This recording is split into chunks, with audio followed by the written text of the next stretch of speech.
রক্তপাত, ভীষণ যন্ত্রণা, কি ভয়ানক দুঃখ।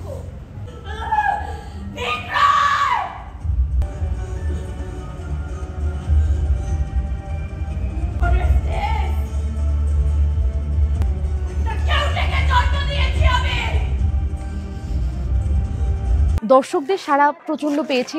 আমাদের অন্তরের অন্তঃস্থল থেকে ধন্যবাদ সবাই যারা আমাদেরকে সাপোর্ট করেছে, আমাদেরকে বেস্ট উইশেস জানিয়েছে বা উপস্থিত ছিল পুরো জার্নিটা জুড়ে। খুব ভালো একটা এক্সপিরিয়েন্স ছিল আমাদের, মানে পুরো জার্নিটা আমরা খুবই আনন্দের সহিত কাটিয়েছি।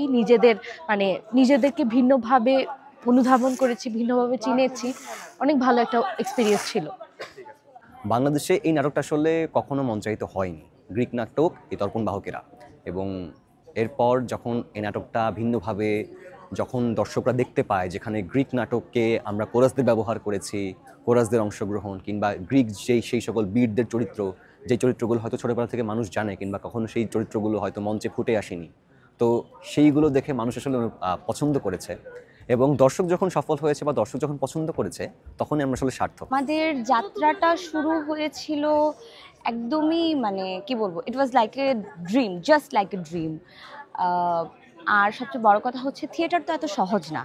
এক একটা দিন এক একটা নতুন ধরনের অভিজ্ঞতা, এক একটা নতুন এক্সপেরিমেন্ট আমরা করেছি। করতে করতে করতে করতে আমাদের এই দৃশ্যকাব্যটা আমরা আজকে দর্শকের সামনে উপস্থাপন করেছি। যেহেতু গ্রিক নাটকগুলো আমাদের বাংলাদেশের প্রেক্ষাপটে খুব কম হয়, এই চরিত্রগুলো তো আমরা ছোটোবেলায় শুনেছি, জেনেছি, কিন্তু সেই নাটকগুলোকে বা সেই চরিত্রগুলোকে কখনো মঞ্চের পর্দায় দেখা হয়নি। আশা করি দর্শকদের ভালো লেগেছে এবং চাইবো যে এই ধরনের নাটক বা পরিবেশনা আরও হোক, দর্শকরা উপভোগ করুক। দর্শক মহলে বেশ সাড়া পেয়েছে, কারণ বাংলাদেশে অনেক ধরনের নাটক হয়।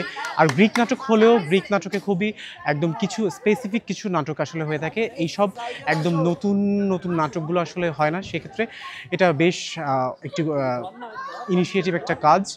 এই জার্নিটা একটু কঠিন ছিল বা একটু সময় সাপেক্ষ ছিল। তারপর আমরা চেষ্টা করেছি, স্টুডিওতে একবার করেছি এবং তারপরে ছুটির একটা বিশাল বড় ছুটি ছিল, ছুটি পরে থেকে এসে আবার পুরো টিমটাকে গুছিয়ে এই কাজটা আমরা মূল মঞ্চে করার চেষ্টা করেছি। তো এটা এক ধরনের আমাদের বেশ ভালো একটা এক্সপিরিয়েন্স হয়েছে, কারণ জগন্নাথ বিশ্ববিদ্যালয়ে প্রথম আমরা মূল হলে এসেছি। তো জগন্নাথ এখন থেকে সবসময় আমরা বিভিন্ন শুধু দেশেই না, আমরা চেষ্টা করব বাইরে যেতে এবং আমাদের নাটকগুলো সব মানুষের সাথে ভাগ করে নিতে। এটা আমাদের একটা সর্বোচ্চ চেষ্টা থাকবে।